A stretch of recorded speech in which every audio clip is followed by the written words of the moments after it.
வாவாத்தியார். அதாவது 12 வருஷத்துக்கு ஒரு முறை அந்த குறிஞ்சி பூ பூக்கும் அப்படின்னு சொல்லுவாங்க. ஸோ இப்போ ஆல்மோஸ்ட் வந்துட்டு ஒரு 8 வருஷம் கழிச்சு நலன் குமாரசாமி அவர்கள் இயக்கி வாவாத்தியார்னு ஒரு படம் வந்துட்டு தமிழ் சினிமாவுக்கு வருது அப்படின்னா அது உண்மையிலேயே இன்னொரு ஒரு குறிஞ்சி பூவாக இருக்குமா, இல்லை இருக்குமோ, இல்லை இருக்கும் இப்படின்னு ஒரு கூட்டம் நம்பிக்கிட்டு இருக்கும்போது அது உண்மையிலேயே குறிஞ்சி பூ மாதிரி இருந்துச்சா, இல்லை எந்த மாதிரியான பூவா இருந்துச்சு, இல்லை புஷ்மான வெடியா இருந்துச்சா அப்படிங்கிறத பார்ப்போம். பட் இது எல்லாத்துக்கும் முன்னாடி வாத்தியார், அதாவது வந்துட்டு எம்ஜிஆர் அவர்களுக்கான ஒரு ட்ரிபியூட்டுங்கிற மாதிரியான ஒரு ஜோன்ல தான் இந்த படம் இருக்கு.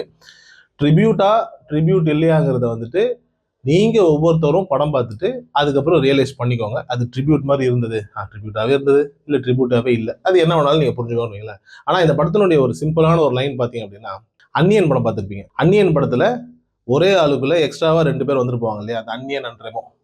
அப்படி இல்லாம ஒரே ஒரு ஆளுக்குள்ள இன்னொரு ஒரே ஒரு ஆள் வந்துட்டு போனா எப்படி இருக்கும்? அதுதான் இந்த படத்தினுடைய சிம்பிளான கான்செப்ட். அதாவது வந்து ஹீரோ கார்த்தி அவர்களுக்குள் எம்ஜிஆர் அவர்களுடைய ஆன்மா அவர் ஆவி, இல்ல இது எந்த மாதிரி சொல்றதுன்னு தெரியல, இந்த மாதிரி ஏதோ ஒன்று வந்து புகுந்து அது வந்துட்டு கார்த்தியை வந்துட்டு நல்வழிப்படுத்தி அவர் வந்துட்டு இந்த சொசைட்டிக்கு என்ன மாதிரியான ஒரு நல்லதை செய்வார் அப்படின்னு ஒரு படம் எடுத்தா எப்படி இருக்குமோ அந்த படம் தான் வாவாத்தியார்.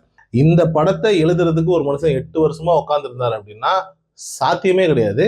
ஏன்னா புதுசா எழுத பழகிற ஒரு குழந்தை கூட 8 வருஷம் உட்காந்து எழுதுச்சு அப்படின்னா இதை விட நல்ல ஸ்கிரிப்ட் எழுதுவதற்கான வாய்ப்புகள் உண்டு. ஏன் நலன் குமாரசாமி அவர்கள் இந்த மாதிரியான படம் எடுத்தாரு அப்படின்னா தெரியல, அது அவருடைய ஒரு தனிப்பட்ட விருப்பம் வைங்களேன். ஆனா இங்க வந்துட்டு பேச வேண்டிய ஒரு விஷயம் என்ன அப்படின்னா, ஒரு படம் ஆடியன்ஸை வந்துட்டு என்டர்டெயின் பண்றதுக்காக எடுக்கிறாங்க. பட் அந்த என்டர்டெயின் பண்றதுக்காக எடுக்கிறதுக்கான வேலையை பண்ணாம மக்களுக்கு நல்லது சொல்லணுன்ற அந்த ஒரு விஷயத்த மட்டும் பண்ணணுங்கிற அந்த ஒரு கான்செப்ட்ல இந்த படத்தை எழுதியிருக்கிறதுக்கான வாய்ப்புகள் உண்டு. ஏன்னா அது மட்டும் தான் இங்க நடந்திருக்கே தவிர்த்து ஆடியன்ஸை எந்த தருணத்திலையும் என்டர்டெயின் பண்ணவே இல்லை. இதையெல்லாம் தாண்டி ஒரு சின்ன ஒரு ரிக்வஸ்ட், இந்த படத்தை வந்துட்டு ஒரு 10 மணி காட்சி இதெல்லாம் போடுறீங்க அப்படின்னும் போது யாராவது கூட ஒரு 2 பேராவது வந்து உட்காருங்க. காலையில தனியா உட்காந்து படம் பார்க்க பயமா இருக்கு. இதையெல்லாம் தாண்டி தியேட்டர்ல யாராவது ஒரு மூலையில அங்க ஒரு ஆள் இங்க ஒரு ஆள் அப்படின்னா கூட அந்த ஒரு ஆளும் வந்துட்டு படத்துல எந்த காட்சிக்கும் சிரிக்கல அப்படின்னா எங்களை மாதிரி ஆளுங்க படம் எப்படி பாக்குறது? பயமா இருக்கு. ஒரு தாழ்மையான ரிக்வஸ்ட், ஒரு 10 பேராவது ஃபர்ஸ்ட் டே ஃபர்ஸ்ட் ஷோக்கு படம் பார்க்க வாங்க. ஏன்னா இந்த படத்துக்கு ஒரு 4 பேர் 4 விதமா சொன்னா கூட பரவாயில்ல. அந்த ப்ரொடியூசர்ஸ், அந்த ஷோ கால் யார் யாரெல்லாம் இருக்காங்களோ உங்களோட ஃபேன்ஸ் அசோசியேஷன்லேருந்து ஒரு 10 பேரையாவது கொண்டுட்டு வந்து படத்தை பார்க்க வைங்க. ஃபர்ஸ்ட் ஒரு ஃபேக்கான ஒரு ஆடியன்ஸையாவது கிரியேட் பண்ணுங்க. அதை வச்சாவது அட்லீஸ்ட் ஏதாவது ஒரு மார்க்கெட்டிங் ஆகி அடுத்த கட்டமா படத்துக்குள்ள ஆட்கள் வருவதற்கான வாய்ப்புகள் உண்டு. ஏன்னா ஒரு நலன் குமாரசாமி அண்ட் கார்த்தி இவங்க 2 பேரும் சேரும் போது நாம எதிர்பார்க்கறது என்ன அப்படின்னா ஒரு கல்ட் கிளாசிக். அதைத்தான் லிட்ரலா எதிர்பார்ப்போம். அதுல எந்த விதமான டவுட்டும் கிடையாது. நீங்க எதிர்பார்ப்புங்கிறத விட்டுருங்க, நீங்க எதிர்பார்க்காமையே போனீங்கன்னா கூட உங்களுக்கு படம் பிடிக்குமா அப்படிங்கிறது மிகப்பெரிய ஒரு கேள்விதான். படத்துல பிளஸ்ஸே இல்லையா அப்படின்னா இருக்கு, நிறைய பிளஸ் இருக்கு. ரொம்ப நிறைய ஒரு பிளஸ் அப்படின்னா படத்தினுடைய ஃபர்ஸ்ட் ஹாஃப்னுடைய அந்த ஆரம்பம், அந்த ஆர்க் ரொம்ப அழகா ஆரம்பிச்ச படங்க. நல்லா அழகா டீசெண்டா ஆரம்பிக்கும், நல்ல விதமான மொமெண்ட்ஸ் எல்லாம் கிரியேட் ஆகும். ஒரு எம்ஜிஆர் ரசிகனா இருந்தா அவன் நல்லவனா தான் இருக்கணும் அப்படிங்கிற மாதிரியான ஒரு ஜோன்ல தான் இந்த படம் ஆரம்பிக்கும். அது வந்துட்டு ஒரு எம்ஜிஆர் அவர்களுடைய ரசிகரா இருந்து நல்லவனா இருக்கணும் அப்படிங்கிறது வந்துட்டு 1960 வேணா சாத்தியமாகும். இன்னைக்கு எம்ஜிஆரும் இல்லை நல்லவனும் இல்லை, அதுதான் யதார்த்தமான உண்மைன்னு வைங்களேன். அப்படியே அவன் நல்லவனா இருந்தான் அப்படின்னா வந்துட்டு ஏதாவது கேபி பாலா மாதிரி பின்னாடியே கேமரா வச்சுக்கிட்டு போய் நான் நல்லவனு காட்டுனவனை தான் நல்லவன் ஒத்துப்பாங்களே தவிர்த்து ஒரிஜினல் நல்லவன் வெளியில தெரிய மாட்டான். ஸோ இன்னைக்கு தேதியில எம்ஜிஆரும் இல்லை, ஒரிஜினல் நல்லவனும் வெளியில தெரியவில்லை. அப்படின்னு இருக்கும்போது நல்லவனா இருந்தா தான் இந்த சொசைட்டிக்கு வந்துட்டு நல்லதுன்ற மாதிரியான ஒரு பிம்பத்தை கிரியேட் பண்ணி ஒரு படம் பண்றதுன்றது இருக்கு. அதை வந்துட்டு கார்த்தி மாதிரியான ஒரு சிறந்த நடிகரை வச்சு விளையாடுறதுன்றது இருக்குல்ல, அபத்தத்தின் உச்சம். இந்த படம் ஸ்டார்ட் ஆகும்போது வந்துட்டு ஆல்மோஸ்ட் ஒரு சூதுகவும் ஃபிளேவர்ல தான் உங்களுக்கு, அதாவது சூதுகவுமா எப்படி சொல்றதுன்னா தப்பு தான் பண்ணணும், தப்பு பண்ணா கொஞ்சம் அப்படி இப்படி இருந்தா வாழ்க்கையில முன்னேறலாங்கிற இந்த ஃபிளேவர்ல தான் ஸ்டார்ட் ஆகும். உண்மையிலேயே அது வரைக்கும் படம் நல்லா இருந்துச்சுங்க. உண்மையிலேயே அது வரைக்கும் படம் நல்லாவே இருந்தது. நல்லா இருக்கு அப்படின்ற மொமெண்ட்ஸ் ஜென்ரேட் ஆகிட்டே இருக்கு. எப்போ ஹீரோ நல்லவர் வரும், அதாவது இந்த நல்லவர் வந்துட்டு எப்படி ஜஸ்டிஃபை பண்றாங்கன்னா அவருக்கே தெரியாம அந்த அந்நியன் மாதிரி ஒரு கேரக்டர் உள்ள வரும்போது அவரை அறியாம அவர் நல்லவரா மாறிடுறாருன்ற ஒரு நிலை வருதுல்ல, படம் அங்கிருந்து கீழே விழுது. அங்கிருந்து கீழே விழுதுட்டு அதுக்கப்புறம் படம் முடிகிற வரைக்கும் எப்படா முடியுங்கிற உணர்வை தாண்டி நீங்க முடிக்கிறீங்களா முடியலன்னா எஞ்சாவது போறேன்டாங்கிற இந்த ஒரு மனநிலைக்கு இந்த படம் வந்துட்டு தள்ளப்படுது. ஒரு நலன் குமாரசாமியினுடைய படத்தை பார்த்துட்டு நல்லா இல்லை அப்படின்னு சொல்ற ஒரு சூழல் வருங்கிறது எனக்கு கொஞ்சம் வினோதமான ஒரு விஷயமா தான் இருக்குங்களா. அப்படிப்பட்ட ஒரு படமா தான் இருக்கு. இதையெல்லாம் தாண்டி நலன் குமாரசாமி சில இன்டர்வியூஸ்லாம் சொல்றாரு, இது என் படமே கிடையாது, எதுக்கு எடுக்கிறீங்க இப்போ? உங்க படம் இல்லைன்னா உங்க அசிஸ்டன்ட் யார்ட்டையாவது அதே கதையை கொடுத்து எவனாவது எடுக்க சொல்லுங்க, யாராவது ஏதாவது பண்ணிட்டு போட்டோம். நலன் குமாரசாமின்னு ஒரு பிராண்ட்னா அந்த பிராண்டுக்கு ஜஸ்டிஃபை பண்ணுங்க. இப்போ மணிரத்னம் படம்னா எப்படி இருக்கும்? மணிரத்னம் படத்துக்குன்னு ஒரு ஃபிளேவர் இருக்குல்ல, அந்த ஃபிளேவரை மீறினா சில படங்கள் தோக்கும், சில படங்கள் ஜெயிக்கும். பட் இது மணிரத்னம் படம் இல்லைன்னு சொல்ற மாதிரி ஒரு படம் இருக்குமா? சங்கர் படம்னா என்ன, கொஞ்சம் பிரம்மாண்டம், கொஞ்சம் சோசியோ பொலிட்டிக்கல், இதெல்லாம் விஷயம். இதை தாண்டி போச்சு அப்படின்னா ரொம்ப ரேர் தான் வச்சுக்கோங்க. அப்போ ஒருத்தவங்களுக்கும் ஒரு ஃபிளேவர் உண்டு. மக்கள் அதை மைண்ட்ல வச்சுக்கிட்டு தான் படம் பார்க்குறாங்க.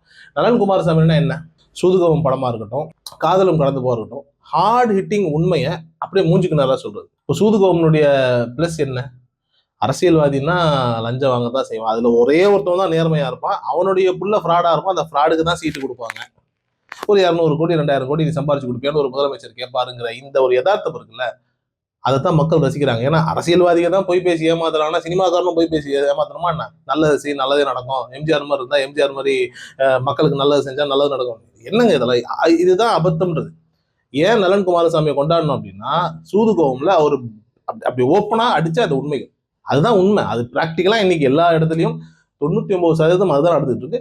1% விதிவிலக்காக இருக்கலாம். அந்த விதிவிலக்குகள் நிறைய இடங்கள்ல 1-2 இடங்கள்ல இருக்கலாம் நினைக்கிறேன். ஸோ அப்படி இருக்கும்போது ஒரு படம் முழுக்க முழுக்க நலன் குமாரசாமி அவர்களுடைய ஸ்டாம்ப்னு ஒன்று இருக்கும்ல, அது எங்கேயுமே இந்த படத்துல இல்லைங்கிறது தான் படத்தினுடைய ஒரு மிகப்பெரிய ஒரு ஏமாற்றம். அதை நலன் குமாரசாமி உங்களுடைய ஃபேன்ஸுக்கு சொல்லிட்டாரு, என் படம் நினைச்சிட்டு வராதிங்க, என் படம் மாதிரி எல்லாம் வந்துட்டு இருக்காது, நான் இதை வந்துட்டு நிறைய காம்ப்ரமைஸ் பண்ணி தான் பண்ணியிருக்காரு. ஐயா நீங்க காம்ப்ரமைஸ் பண்ண வேண்டியது என்னன்னா, காதலும் கடந்து போகும்னு சில கமர்ஷியல் எலிமெண்ட் வச்சிருந்தா அந்த படம் பிளாக் பஸ்டர் ஆயிருக்கும்னு சொன்னீங்கல்ல, அதுக்கு பேர் தான் காம்ப்ரமைஸ்.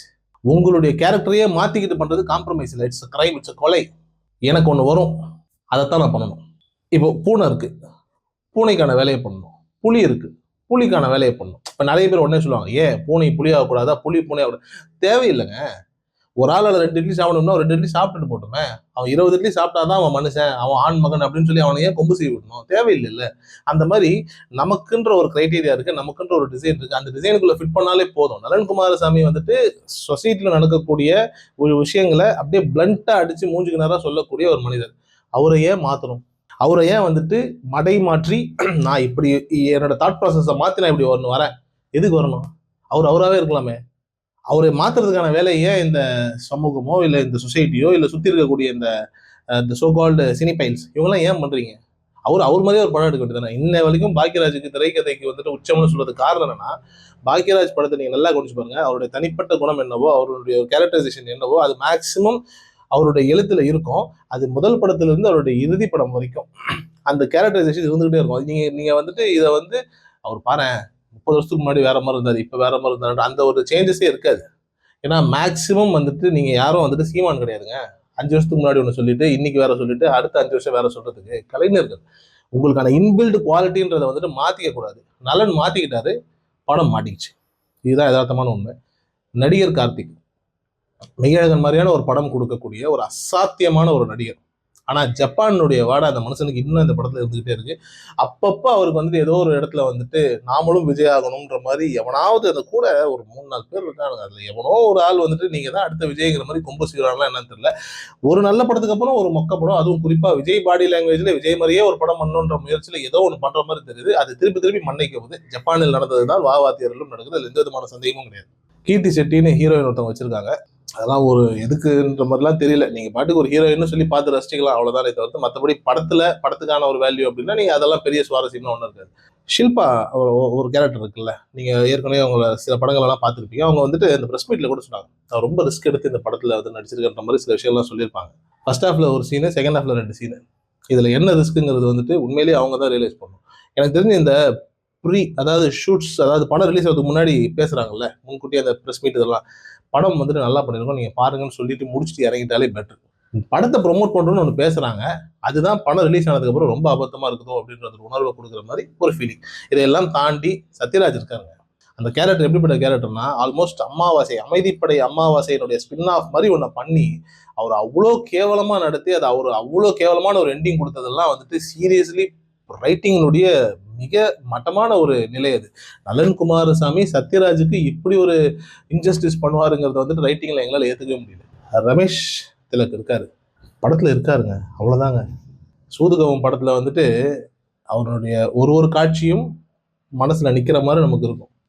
இந்த படத்துல அவர் இருக்கிறான்றது மட்டும்தான் இருக்குங்கிறது தான் ரொம்ப மனசு கஷ்டமா இருக்கு. இப்படி படத்தினுடைய நிலைகள்ல நீங்க பாசிட்டிவ் தேடுனீங்கன்னா அத்திப்பூ புத மாதிரி ஒன்னொன்னா இருக்குமே தவிர்த்து மேக்ஸிமம் நெகட்டிவ்ஸ் தான் நிறைய இருக்கு. பட் பாசிட்டிவ்னா 1-2 காட்சிகள், அதுலயும் குறிப்பா கார்த்தியனுடைய பர்ஃபார்மன்ஸ், எம்ஜிஆர் ஆகவும் அந்த ராமு கதாபாத்திரமாகவும் அவர் மாறி மாறி பர்ஃபார்ம் பண்ற அந்த இடங்கள், நடிகனா பிச்சுட்டாரு. பட் ரைட்டிங்ல நலன் அவர்கள் வந்துட்டு அந்த ஒன்று ரெண்டு காட்சிகள் சுவாரஸ்யமா இருக்கும், நமக்கு சிரிப்பும் வரும், சில இடங்கள்ல சிரிப்பும் வருது, இல்லாமலாம் இல்லை. குறிப்பா வந்துட்டு ஆனந்தராஜ் கதாபாத்திரம்லாம் வந்துட்டு அந்த ராஜ்கிரண் அவர்கள் மரணிக்கிற காட்சியில வந்துட்டு அந்த பாடலோட சேர்ந்து அவர் வந்து பண்ற பர்ஃபார்மன்ஸ் எல்லாம் உண்மையிலேயே சிரிக்க வைக்குது. பட் அந்த ஃபிளேவர் படம் ஃபுல்லா இல்ல. குறிப்பா செகண்ட் ஹாஃப்ல இல்லவே இல்ல. நீங்க ஃபர்ஸ்ட் ஹாஃப் முடிச்சிருவீங்க. செகண்ட் ஹாஃப்ல இதை விட நல்லா இருக்கும்னு எதிர்பார்க்கும் போது ஃபர்ஸ்ட் ஹாஃபே பரவாயில்லன்னு சொல்ற அளவுக்கு ஒரு செகண்ட் ஹாஃப். அதுதான் உண்மையிலேயே வந்துட்டு மனசு வருத்தப்படக்கூடிய ஒரு நிலையில இருந்த ஒரு படம். இதையெல்லாம் தாண்டி வா வாத்தியாரே இந்த படத்தை பார்க்கும்போது எனக்கு ஒன்னே ஒன்று தான் தோணுச்சு. விஜயனுடைய கடைசி படமா இந்த படம் இருந்தா எப்படி இருந்திருக்கும்? ஏன்னா விஜய்க்கு எம்ஜிஆர் ஆகணும்னு ஆசை, அது தெரிஞ்ச விஷயம் தான் நினைக்கிறேன். விஜயனுடைய கடைசி படம் இப்போ ஜனநாயகனை தான் அடிச்சு விரட்டிட்டாங்க, ரிலீஸ் ஆகக்கூடாது. விஜயனுடைய கடைசி படமாக வந்துட்டு இந்த படம் இருந்திருந்தால் என்னவாக இருந்திருக்கும் அப்படின்னு சொல்லி யோசிக்கும் போது, இப்போ விஜயனுடைய ஒரு கடைசி படம், அதோட விஜயனுடைய சினிமா கெரியர் முடியுது. வா வாத்தியார் விஜய் கடைசி படமா இருந்துச்சுன்னு அரசியல் கெரியரும் முடிஞ்சிருக்கும். இதையெல்லாம் தாண்டி சிவகுமார் அவர்களுடைய குடும்பத்தின் மேல ஏன் இவ்வளவு வன்மம்? எனக்கு அதுதான் புரியல. ஏன்னா எல்லாருமே ஒரு ஃபிளேவர்ல கதை பண்றாங்க. இவங்க குடும்பத்துக்கு வரும்போது மட்டும் என்ன பண்றாங்க அப்படின்னா, ரொம்ப ரொம்ப நல்லவங்க மாதிரி ஒரு கதையை சொல்றாங்க. அந்த கதை ரொம்ப ரொம்ப நல்லவங்களா நடிக்கிறாங்க. அந்த கதை ஸ்கிரீன்ல பார்க்கும்போது அது நல்லாவே இல்லை. ஏன் அண்மை காலமா சிவகுமார் அவர்கள் குடும்பத்துல மட்டும் இவ்வளவு விதமான ஒரு வன்மம்? என்ன நடக்குது? ஏதாவது கர்மாஸ் பூமராங் அப்படிங்கிற மாதிரி, கர்மாஸ் அப்படின்ற மாதிரி ஏதாவது ஒண்ணு சம்பந்தமே இல்லாம அடிக்குதா என்ன? எனக்கு ஒன்றும் புரியல. ஏன்னா அது வந்துட்டு ஞானவேல் அவர்கள் பேசுற பேச்சுனாலையும் சூர்யா குடும்பத்தை தான் அடிக்கிறாங்க. சூர்யா அவர்கள் அண்ட் கார்த்தியா, அது எந்த விதமான டவுட்டும் கிடையாது. வேற யார் எங்க பேசினாலும் ஏதோ ஒரு விதத்தில் இந்த குடும்பத்தை மட்டும் டார்கெட் பண்ற மாதிரி இருக்கு. குறிப்பா வந்துட்டு அதுல வந்து நடிக்கக்கூடிய, அதாவது அதுல வந்து இயக்கக்கூடிய அந்த இயக்குனர்கள் வந்துட்டு வரும்போது நல்லா தான் வராங்க, போகும்போது ஏன் ஒரு மாதிரியா போறாங்க? ஏன்னா நீங்க ஒரு ஆடியோ லான்ச்ல கூட வந்துட்டு நலன் சொல்லியிருப்பாரு, இந்த மாதிரி சிவகுமார் சார் வந்துட்டு சூதுகவும் படத்தை பார்த்துட்டு ரொம்ப வருத்தப்பட்டாரு. ஏன்னா சூதுகவும்னு பேர் வச்சு இப்படி படம் பண்ணிருக்காங்க. ஸோ அப்ப நான் உண்மையிலேயே வந்துட்டு சார் சூதுகவும் அப்படின்ற அந்த டைட்டிலுக்கு ஏற்ற மாதிரி ஒரு நல்ல படம் கொடுத்துருக்கேன் அப்படின்னு சொல்லி அவர் சொல்றாரு. அப்ப யாராவது அவங்களை இன்ஃபுளுன்ஸ் பண்றாங்களா? சிவகுமார் ஃபேமிலிக்குள்ள போனாலே வந்துட்டு கதை வந்துட்டு மெய்யழகன் மாதிரி ரொம்ப ரொம்ப ரொம்ப ரொம்ப நல்லவனா இருக்கணும் அப்படின்னு சொல்லி எழுதுறன்ற பேர்ல இப்ப பில்லாவை மெய்யழகன் மாதிரி எடுத்து எப்படிங்க இருக்கும்?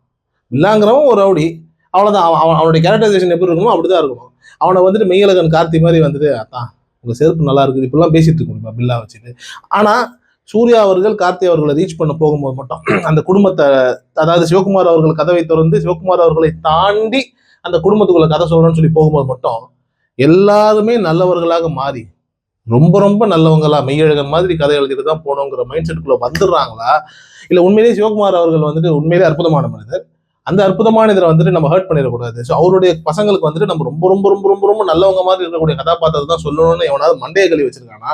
இப்படி ஏதாவது பேரசைட் சுத்தி இருக்குதா? அதனால இயக்குநர்கள் நல்ல கதையை கொண்டுட்டு போனா கூட நல்லவனா மாத்திர கதையை தான் கொண்டுட்டு போகணும்னு சொல்லி இவங்க ரெண்டு பேர்ட்டையும் சொல்ல வச்சு இவங்களுக்கு ஏதாவது வந்துட்டு மைனஸ் பிளஸ் ஏதாவது நடக்குதாங்கிறத கொஞ்சம் சுத்தி இருக்கிற எல்லாரும் கொஞ்சம் கேர்ஃபுல்லா, அந்த ஃபேமிலி ஓரியன்டா இருக்கக்கூடிய யாரா இருந்தாலும் கொஞ்சம் கவனிக்கணும். ஏன்னா ஒரு திரையில ஒரு கதாபாத்திரம் கெட்டவனா இருக்கணும்னா அவன் கெட்டவனா இருந்தாலும் ரசிக்கிற மாதிரி இருக்கும், அவன் நல்லவனா இருக்கணும்னு அவசியம் கிடையாது. ஏன்னா இது அல்டிமேட்டா இது சினிமா. இதை பார்த்து யாரும் வந்துட்டு அப்படியே வந்துட்டு நாளைக்கே வந்துட்டு இதுதான் வந்துட்டு உண்மை நம்ப போற காலம்லாம் கிடையாது. அது எம்ஜிஆர் காலத்தோட முடிஞ்சிருச்சுங்களா, இன்னைக்கு அப்படி யாருமே கிடையாது. ஸோ அதை மட்டும் கொஞ்சம் மாத்திக்கிட்டா நல்லா இருக்கும்.